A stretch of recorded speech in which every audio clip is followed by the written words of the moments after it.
Just every step and every act is hilarious. He decided, instead of sharing this agony with people, he decided at least he'll make them laugh. Somewhere he understands this agony could exist in a whole lot of people.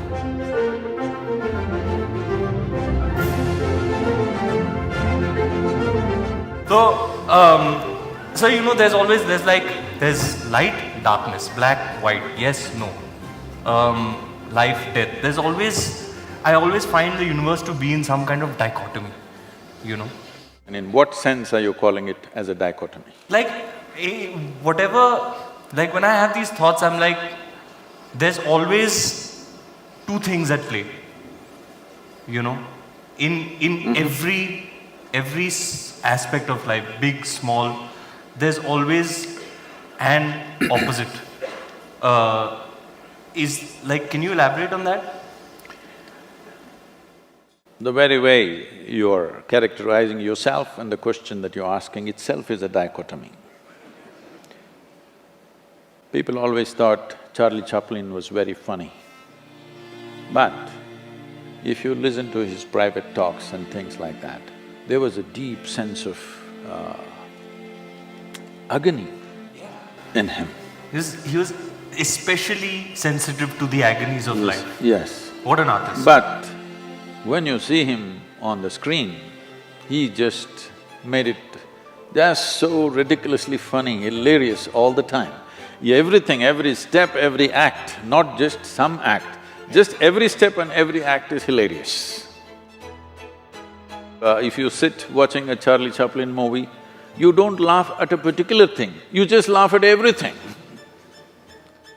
So because there was such a deep agony, he decided, instead of sharing this agony with people, he decided at least he'll make them laugh, and because somewhere he understands this agony could exist in a whole lot of people, in different measure, of course. So when we say dichotomy, we're talking about contradictions. You said light and darkness, let's take that because that's a very basic, day and night, light and darkness. There are many ways to look at this. One fundamental way is like this. There is light right now. You know there is light right now only because you have seen darkness. Suppose, let us say, 24 hours of the day, everything from your childhood, everything was lit, you would not know what is light. So you know light only because in some way you have tasted darkness. You know what is white only because you've seen the black. You know what is a man only because you've seen a woman. You know what's a day only because you've seen a night.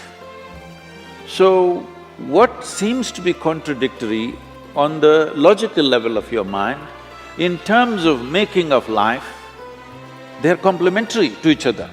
They're working with each other but pretending to be opposite to each other. This is why in this culture, everywhere in the world, not just here, in one way or the other they figured this and they made it in so many ways, they called it yin and yang, here we called it Shiva Shakti. And if you see the images of Shiva, one half of him is man, another half of him is woman, physically.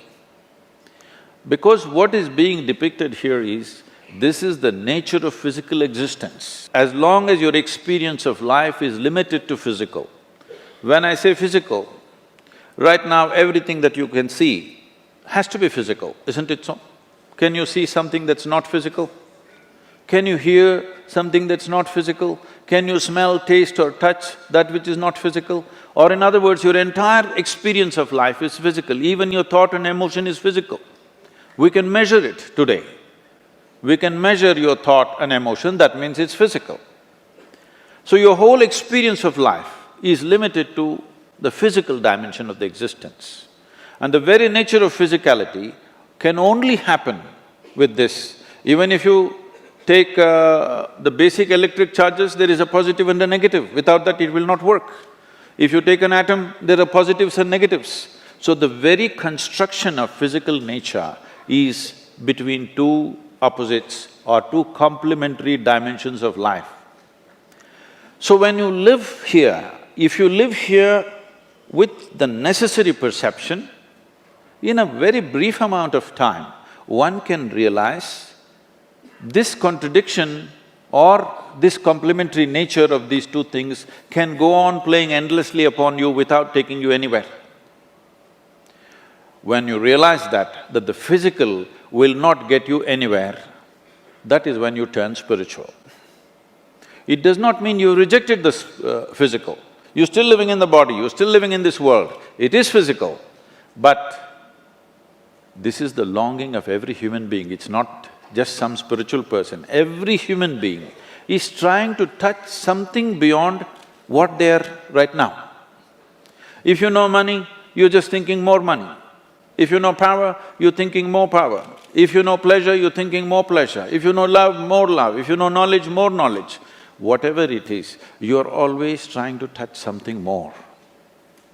If it finds this longing to become something more, if it finds a very basic physical expression, we call this sexuality. All you're trying to do is be something more than what you are. Something that's not you, you're trying to make it a part of yourself. If it finds an emotional expression, we call this love. Once again, emotionally you're trying to make something that is not you as a part of yourself. If it finds a mental expression, it gets labeled as greed, ambition, conquest, or simply shopping. Something that's not you, you're trying to make it yourself. But if it finds a conscious expression, then we call it yoga. Yoga means union. Yoga doesn't mean twisting and turning. Yoga means union. Why do you have to know union? Because that's the nature of the existence. On the surface, it seems contradictory. If you go deep enough, suddenly it is not contradictory.